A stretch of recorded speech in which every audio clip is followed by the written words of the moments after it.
오늘 하나님께서 우리에게 주신 말씀은 시편 127편 1절에서 2절 말씀까지 봉독하겠습니다. 시편 127편 1절에서 2절 말씀입니다.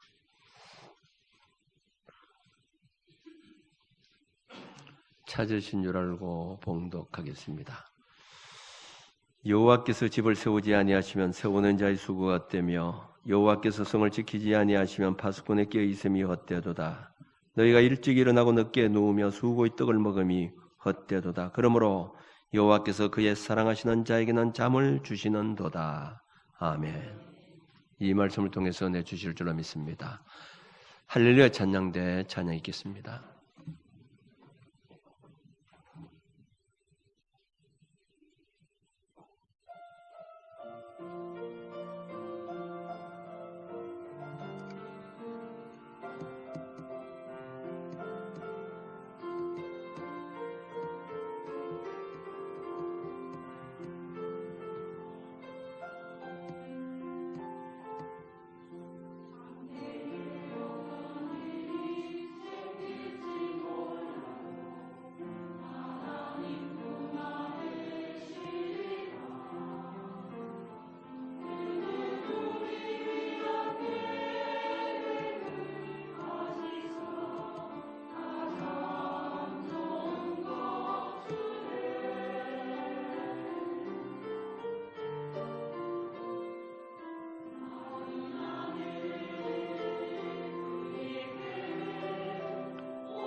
아멘. 감사합니다. 기도드리겠습니다. 자업된 인사하겠습니다. 성령님 우리 함께 하십니다. 큰 은혜 주실 줄로 믿습니다. 우리 성경에는 보면 양면적인 교훈들이 많이 나옵니다. 다시 말하면 이것이 복이라고 했다가 어떤 것에는 그것이 화라고 표현하기도 했고 또 어떤 때는 이것이 좋다고 했다가도 또 이건 좋지 않다고 말한 그런 내용들이 있기 때문입니다. 성경에 보면 하나님께 복을 받은 사람에게는 잘되고 형통하리라. 잘되고 형통하는 것이 복이다. 이런 말씀도 있습니다만은 고난이 축복이다. 어려운 것이 복이다. 또 이런 말씀 있죠. 잘되고 형통과 어려움과 고난은 반대입니다. 근데 고난도 복이고 형통하고 잘되는 것도 복이라 이렇게 말씀하고 있습니다. 잠언서에 보면 게으른 자에 대해서 경고한 내용들이 많이 있습니다. 손놀리기를 싫어하는 자는 결국 가난하게 되어진다. 부지런한 자가 잘 산다. 이런 말씀을 하고 있습니다만은, 그런데 오늘 이 본문 말씀을 보게 되면 너희가 일찍 일어나고 늦게 누우며 수고의 떡을 먹음이 헛되도다. 아침 일찍 일어나서 저녁 늦게까지 부지런하게 일해 봐도 헛되다. 이렇게 말씀을 하고 있습니다. 우리가 상반된 내용입니다. 부지런한 사람은 잘 된다고 했는데 그렇게 부지런하게 아침 일찍부터 일해봐도 다 소용없는 일이다.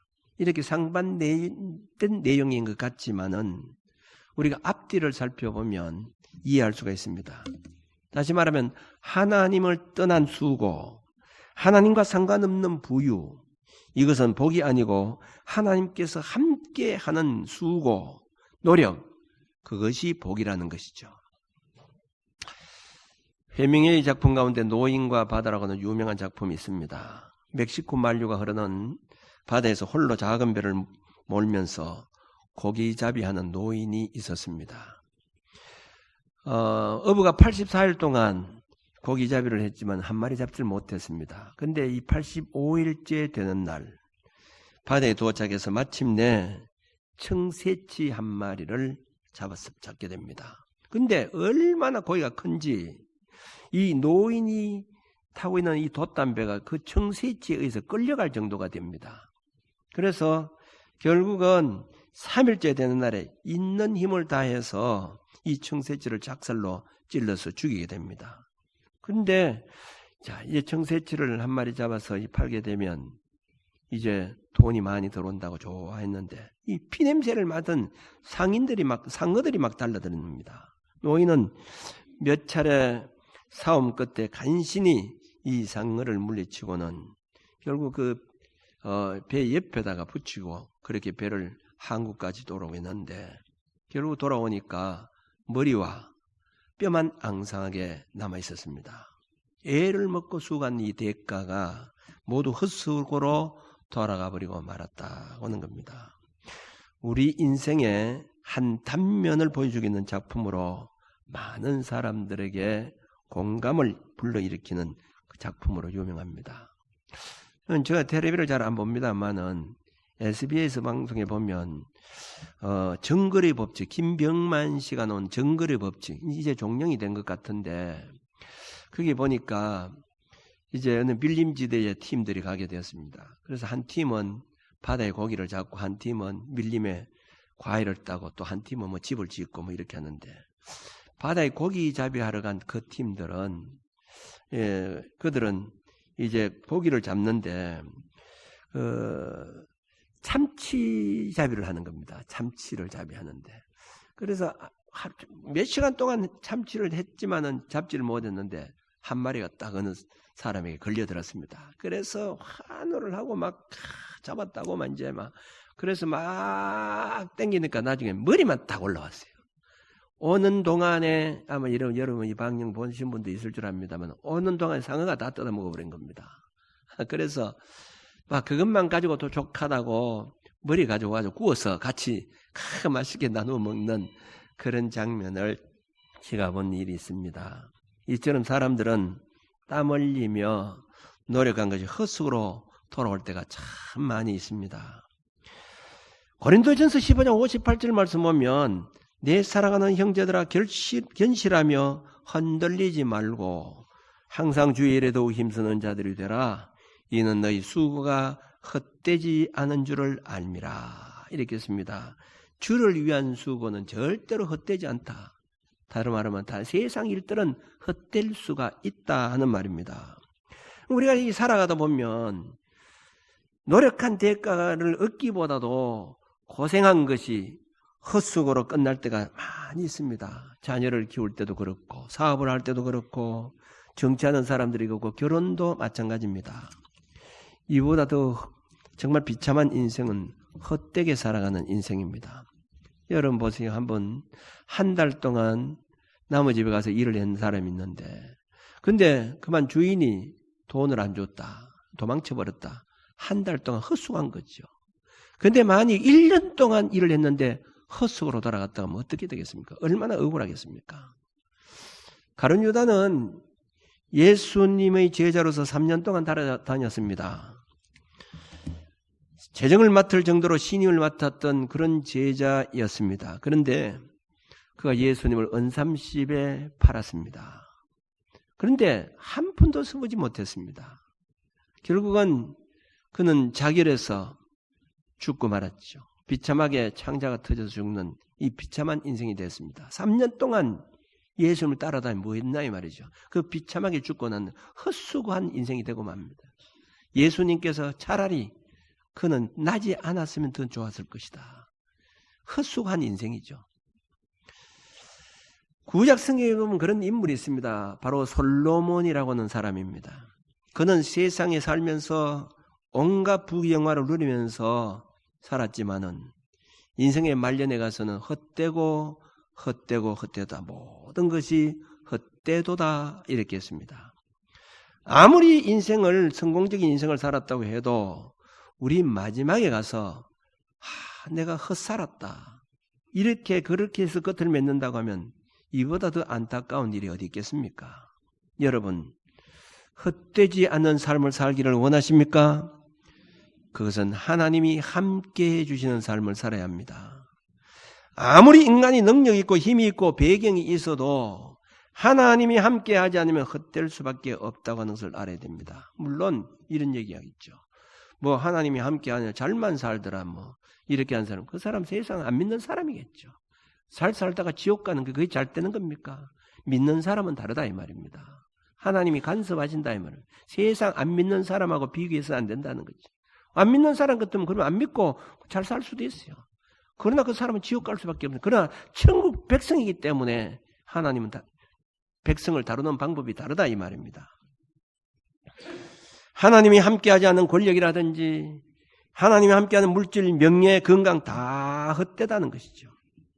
오늘 1절 말씀 보면 여호와께서 집을 세우지 아니하시면 세우는 자의 수고가 헛되며 여호와께서 성을 지키지 아니하시면 파수꾼의 꾀 있음이 헛되도다 이렇게 했습니다. 하나님이 함께 하시지 않으면 세우는 것 다 헛되고 지키는 것도 다 헛되다는 겁니다. 여기 집을 세우는 것이라고 하는 인생의 설계를 말하는 겁니다.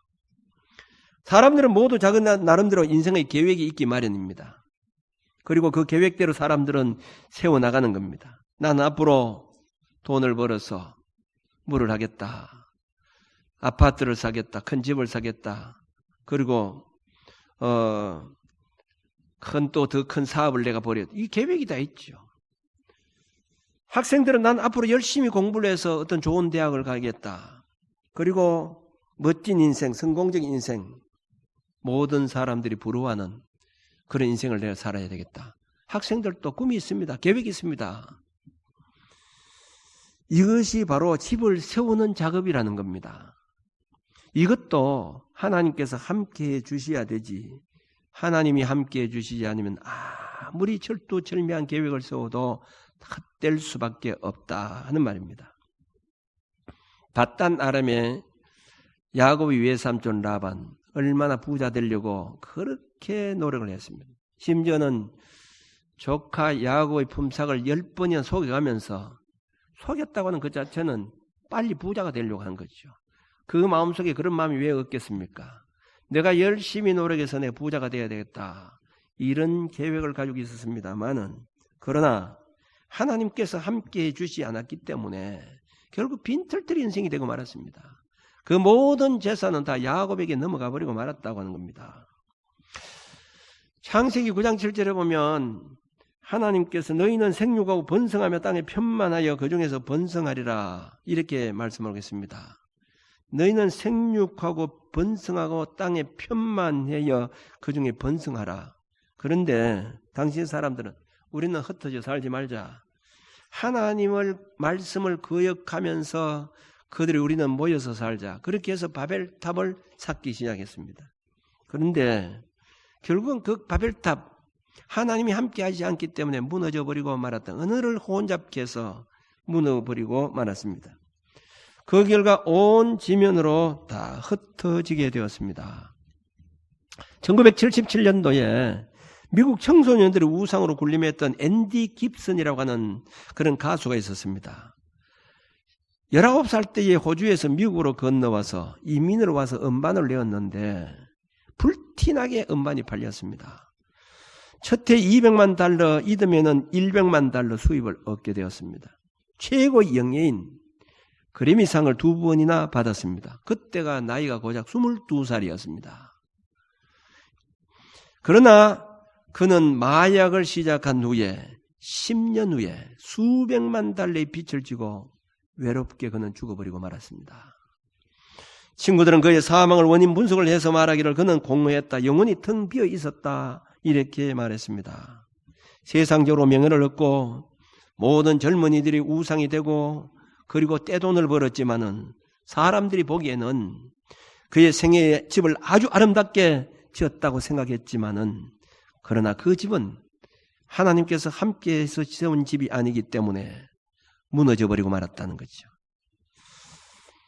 다니엘서 5장에 보면 바벨론 제국의 멸망한 이야기가 나옵니다. 느부갓네살 왕의 손자인 이 벨사살 왕은 이 바벨론 온 중동을 다 점령하고 그 권세와 그 권력이 극치에 달했습니다. 그래서 그는 거대한 우리 군대 조직을 가지고 철통같이 이 바벨론 성을 지키면서 하루 저녁에 잔치를 베풀었습니다. 귀인 1000여 명을 다 불러놓고 왕궁에 큰 잔치를 베풀었는데 한창 이 잔치가 물어가고 있는데 저 벽에서 손가락 하나가 나와 글을 쓰고 있는 겁니다. 그 글은 바로 메네메네데겔 우바르신이라는 말인데 결국 다니엘이 그 해석을 해 주었습니다마는 그 밤에 그는 결국 죽고 말았습니다. 그 벨사살 왕이 그 밤에 죽고 메대 사람 다리오가 왕의 자리에 오르게 되었습니다. 사람이 아무리 군대가 많다고 해도 나라가 유지가 되는 것이 아니라는 겁니다. 하나님께서 세워주셔야 되는 겁니다. 세우는 것도 그렇지만 지키는 것도 마찬가지입니다. 여호와께서 지키지 않으면 파수꾼의 깨어있음이 헛되도다 이렇게 씁니다. 성을 지키려고 파수꾼들이 눈을 뜨고 지키지만은 하나님께서 함께 하시지 않으면 지킬 수가 없다고 하는 말입니다. 우리는 가정이라고 하는 그 가정이 행복이라는 성을 지키려고 합니다. 그리고 무수히 예를 씁니다. 건강이라고 하는 이 성을 지키려고 온갖 보약을 먹으면서 또 사업을 지키려고 땀 흘리면서 노력하고 있습니다. 지키는 것도 하나님이 지켜주셔야 된다 이 말입니다. 사울왕이 왕의 자리를 지키려고 얼마나 애를 썼습니까? 하나님께서 이미 사울을 왕을 버렸다고 이렇게 했는데 사울의 마음속에는 내가 다윗만 죽이면 내 왕의 자리를 지킬 수 있을 것이라고 그렇게 생각을 해서 다윗을 죽이려고 얼마나 애를 썼습니까? 그런데 결국은 다윗을 죽이지 못하고 블레셋과의 전투에서 두 아들과 함께 죽고 말았습니다. 지키려고 해도 하나님이 함께 하지 않으면 절대로 지킬 수가 없습니다. 사도행전 12장에 보면 초대교회가 마가의 다락방에서 성령의 충만을 받고 제자들이 바깥에 나가서 복음을 막 전가하고 있는데 이 복음이 점점 확산되어 가니까 이 헤롯 왕이 불안했습니다. 그래서 어떻게 막으려고 하다가 안 되니까 요한의 형제 야고보를 붙잡아다 목을 베어서 죽여버리고 말았습니다. 그 유대인들이 좋아하는 거예요. 예수 믿는 것도 싫어했기 때문에 유대인들이 헤롯 왕이 그렇게 해서 목을 베서 죽으니까 너무너무 좋아하니까 이제는 제자들을 전부 한 사람 한 사람 잡아 죽여야 되겠다. 베드로를 잡아서 옥에 가두었습니다. 그리고는 옥에 가둬놓고는 그 다음날 가두어서 죽이려고 이렇게 했습니다. 얼마나 그 베드로를 감금을 했는가 하니까 그 전날 밤에 그 군인들 두 사이에 쇠고랑을 채워놓고 그리고 문을 이중 문을 해놓고 그리고 바깥에는 쇠문을 해놓고 나갈 수가 없는 겁니다. 그래서 이 베드로를 지키려고 이렇게 했습니다. 그런데 그렇게 철두철미하게 베드로를 지켰지만은 파수꾼의 껴있음이, 하나님께서 함께하지 않으면 파수꾼의 껴있음이 헛되도다고 하는 말씀이 실감이 가도록 하나님께서 천사를 보내셔서 잠을 자고 있는 이 베드로를 깨워서 옥에서 탈출을 시키는데, 자다가 깨어보니까 쇠사슬이 그 손에서 풀어지고 맙니다. 그리고 따라오라는 겁니다. 따라가니까 첫째 문이 그냥 서르륵 열립니다. 둘째 문이 또 열립니다. 마지막 쇠문인데 쇠문도 열립니다. 옥에서 나오게 된 겁니다. 아무리 파수꾼이 지키려고 해도 하나님께서 함께 하시지 않으면 지킬 수가 없는 것입니다.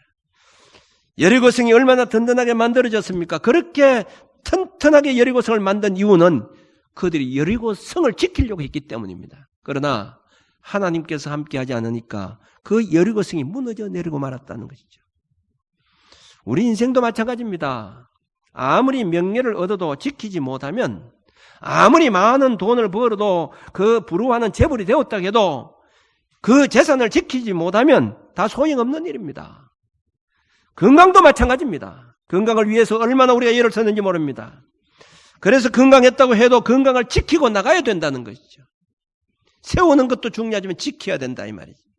그래서 사람들은 벌어서 어디에다 두면 잘 지킬까? 이 돈을 벌어 어디에 놓으면 지킬 수 안전할까? 곰곰이 생각하다가 때로는 주식에 투자하기도 합니다. 때로는 저축을 합니다. 부동산 투자합니다. 아파트 투자합니다. 그러나 분명한 것은 여호와께서 지켜주셔야 건강도 재산도 지킬 수 있는 것이지, 내 인간적으로 아무리 애쓰고 노력한다고 해서 지켜지지 않는다는 것을 분명히 알아야 합니다. 그렇다고 절대로 함부로 하라고 하는 말은 아닙니다. 인간이 활동을 하면서 최대한 물질을 지키고 명예를 지키고 건강을 지키려고 노력해야 되지만 분명한 사실은 하나님이 지켜주셔야 된다 이 말입니다. 미국의 부에크라고 하는 사람이 자수성가에서 수천만 달러의 재산을 가진 그런 사람이었습니다. 훌륭한 기업가로 성장을 했습니다. 그는 부동산도 많고 주식도 수천만 불의 주식을 가졌습니다. 자선사업도 많이 했습니다. 좋은 일도 많이 했습니다. 그 도시의 이름난 유지였습니다. 어디든지 행사를 주관하고 표창장을 수여하고 많은 사람들에게 존경을 받기도 했습니다. 그런데 그의 철학은 절대로 하나님의 존재를 인정하지 않았습니다. 하나님이 없어도 된다는 거지. 모든 사람은 각자의 노력으로 인생의 운명을 개척해 나가는 것이라 그렇게 생각했습니다. 노력만 하고 열심히 하면 되는 것이다. 그리고 자기 인생을 열심히 부지런히 성실히 살면 되는 것이고, 좋은 또 일이 있으면 수입은 사회 환원을 시키면서 좋은 일을 하면 되는 것이다. 이렇게 생각했습니다. 우리가 세상 사람이 이런 사고를 가졌다고 하면 참 좋은 사고를 가졌죠. 그러나 그에게는 치명적인 선 하나님의 존재를 인정하지 않았다는 겁니다. 내 땀을 흘리고 노력하면 분명히 나는 성공할 수 있다고 하는 그런 철학을 가지고 있었다는 겁니다. 그런데 그 가정에 어려움이 찾아왔습니다. 외아들이 마약 소지 혐의로 감옥에 갇히게 되었습니다. 또 딸은 자동차 사고로 불구의 몸이 되고 말았습니다. 그 아내는 그를 떠나가 버리고 말았습니다. 그는 자기 집이 무너내리는 소리를 듣게 된 겁니다. 여호와께서 집을 짓지 아니하면 자기 인생이 모리 위에 짓는 집과 같다는 것을 알아야 됩니다. 이것은 비단 이 한 사람뿐만이 아닌 줄 압니다. 수많은 사람들이 사업의 집을, 정치가의 집을, 성공의 집을 짓는다고 분주하지만은 그 집은 오늘 또 무너지고 마는 것입니다. 하나님께서 함께해 주신 집은 결코 무너지지 않는다는 것을 여러분 꼭 믿으시기 바랍니다. 하나님께서 함께 하시기 위해서는 우리가 어떻게 해야 되느냐 이 말입니다. 어떻게 우리가 집을 지어야 되느냐. 첫째는 하나님 말씀의 설계에 따라서 집을 지어야 된다는 겁니다. 말씀의 설계에 따라서 집을 세워야 된다. 무엇을 해도 말씀의 근거에서 집을 세워야 된다는 것이죠. 마태복음 7장 26절 말씀 보면 나의 이 말을 듣고 행하지 아니하는 자는 그 집을 머리 위에 지은 어리석은 사람 같으리니, 무엇입니까? 무슨 일을 해도 말씀의 근거 위에서 집을 세워야 된다 이 말입니다. 그 집을 하나님께서 보장해 주신다는 겁니다. 말씀에 벗어난 재산도 명예도 건강도 머리 위에 세운 집과 같이 어느 날 바람이 불고 창수가 내리면 맥없이 허물어지는 날이 온다고 하는 것을 분명히 우리는 알아야 됩니다. 어리석은 부자를 보시오. 그가 농사를 지어서 많은 서초를 거두어 들었습니다. 그는 수고의 대가를 남에게 하나도 사용하지 않았으며 오로지 자기만을 위해서 쓸 계획을 세우고 있었습니다. 그리고 많은 창고를 지어서 오랫동안 먹고 살아가려고 했습니다. 그러나 하나님께서 그 영혼을 오늘 밤 불러간다고 하면 헛될 수밖에 없지 않느냐는 거죠. 이스라엘 백성들이 애굽에서 나와서 이 광야 생활을 할 때 하나님께서 그들에게 만나와 메추라기를 주셨습니다.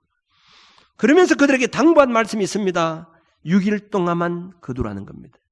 6일째 되는 날은 이틀분을 거두라는 것이죠. 그리고 안식일은 그날 쉬라는 겁니다. 내려주지 않겠다는 겁니다. 그런데도 사람들은 그것을 어기고 안식일 날 거두러 갔습니다. 다 헛수고였죠. 권력도 말씀의 근교 위에 세워야지 말씀에서 떠난 권력은 세우려고 해도 헛될 수밖에 없습니다. 사울의 권력이 바로 그렇습니다. 하나님께서 처음에는 말씀 위에 세워서 그 권력을 튼튼하게 세워주었지만은 말씀에서 벗어남으로 그 권력은 헛될 수밖에 없었습니다. 압살롬의 권력도 마찬가지입니다. 그런데 아버지를 몰아내고 권력을 잡으려고 이렇게 했지만은 하나님께서 함께 하시지 않았기 때문에 그 권력을 잡을 수가 없었다고 하는 것이죠. 말씀의 근거 위에 세워야 하나님이 튼튼하게 세워주시고 지켜주신다고 하는 것을 여러분 분명히 믿으시기 바랍니다. 두 번째는 기도로 세워나가야 합니다. 집을 세우기 위해서는 돈이 있어야 하고 기술자가 있어야 되죠. 그러나 그것은 세상 사람들이 집을 짓는 방법입니다. 집을 지으려고 하면 집을 지어야 되고 돈이 있어야 되고 기술자가 있어야 되죠. 그러나 하나님의 백성들은 기도로 집을 지어야 합니다. 그리고 기도로 집을 지켜나가야 된다는 겁니다. 여러분 무엇을 하든지 꼭 기도하시기 바랍니다. 권력자가 권력을 지키려고 해도 기도하고 명예를 지키는 것도 건강을 지키는 것도 기도해야 된다는 겁니다. 여러분 건강을 위해서 어떻게 합니까? 열심히 운동하죠. 그리고 좋은 음식을 먹으려고 하죠. 음식을 먹을 때 이거 몸에 해롭다 좋은 것만 자꾸 골라서 먹습니다. 그리고 또 좋은 공기 마시려고 이렇게 합니다. 그래서 건강을 유지하려고 합니다. 그러나 한 가지 더는 기도하라는 거죠. 그걸 놓고 기도해라. 우리 교회도 마찬가지입니다. 우리 교회가 교회를 건축하려고 하면 돈이 있어야 되죠. 그렇기 때문에 교인들이 우리가 헌금을 했죠. 건축 헌금을 했습니다. 그러나 교인들이 헌금한 것으로 집을 세우기 힘들었죠. 염려스러운 일들이 많이 있었습니다. 그래서 우리는 1년 전부터 이제 교인들이 금식하면서 그렇게 기도했습니다. 다 아시겠지만은 짓는 과정이 절대로 쉽지가 않았죠. 그저 문화재 발굴로 인해서 서너 달 지연이 되고 예상치 않은 돈이 한 7천만 정도 더 들어가게 되고 중간에 사상자가 생겨서 참 중단할 수밖에 없었지요. 건축한 교인들의 얘기를 들어보면 우리보다 훨씬 나은 조건 속에서 그래도 제대로 짓지 못한 교회들이 많이 있다고 하는데 우리는 이러한 어려운 조건 속에서도 어려움없이 그래도 아름답게 성전을 지었다고 하는 것입니다. 여러분 모든 것을 하나님이 지켜주셔야 된다는 것입니다. 하나님이 함께하지 않으면 세우는 것도 지키는 것도 다 헛될 수밖에 없습니다. 오늘 이 본문 너희가 일찍이 일어나고 늦게 누우며 수고의 떡을 먹음이 헛되도다. 그러므로 여호와께서 그의 사랑하는 자에게는 잠을 주시는도다. 이렇게 했습니다. 제 사위 얘기를 좀 해야 되겠습니다. 혹시 또 내 사위가 이 설교 듣고 또 왜 장인이 또 이런 얘기하나 이렇게 했는지 모르겠죠. 우리 사위가 칭찬도 아니고 내가 비판하려고 하는 것도 아닙니다. 여러분들이 교훈을 좀 받을까 싶어서. 사위가 참 부지런합니다. 얼마나 부지런한지 몰라요. 열심히 일을 하고 자기 일을 하는데요. 그리고 뭐 돈 버는 길이 있으면 막 수단과 방법을 다해서 합니다. 하는데 이 학원을 하는데도 요즘 보면 영어 학원을 하는데 어른들도 너무 많이 모이고 이래서 학원에서도 하고 집에서도 하고 심지어는 주일날 또 하고 다 합니다. 열심히 해서. 그래서 아파트 그리고 또 지금 오피스텔 참 6채 정도로 사놨습니다. 이렇게 사놨는데 얼마 전에 몇 년 전이죠. 아파트를 팔아서 매달 했는데 저한테 1,000만 원을 11조를 가져왔습니다. 그래서 우리 교회에서 1,000만 원을 헌금을 한 적이 있습니다. 그런데 요즘 와서 얘기를 들어보니까 좀 힘든다고 해요. 왜 힘드냐니까 이자가 많이 나가야 되잖아요. 순 내 돈 갖고 하는 것이 아니고 대출 받았어요. 옛날에 대출 받아 놓으면 팔면 돈이 몇 천만 원 남으니까 그때 막 사놨는 겁니다. 지금은 대출 받아서 그 이자 갚기 얼마나 힘이 듭니까? 힘이 든다는 거예요. 내가 불렀어요. 11조 생활 하나. 요즘 11조 생활 안 한다는 거예요. 그때는 11조 생활 했는데 지금 안 하고 있다는 거예요. 주일날 또 학원을 하죠. 그래서 제가 그런 얘기를 했죠. 말씀대로 올바로 살아야 된다. 아무리 집을 6채 아니라 100채를 산다 할지라도 난 절대로 부럽지 않다. 불안하다. 언제 허물어질지 모른다. 하나님 말씀에서 벗어난 집은 그 든든할 수가 없다는 거죠. 여러분, 이건 제 애들 때문에 얘기한 얘기 아닙니다. 여러분들도 마찬가지라는 거예요. 말씀의 토대 위에서 집을 건축하지 않으면 불안합니다. 지금 여러분들이 아무리 잘 돼간다 할지라도, 나는 괜찮다고 할지라도 여러분 절대로 안심해서는 안 됩니다. 그것이 말씀의 토대 위에서 지금 집을 짓고 있느냐 이 말입니다.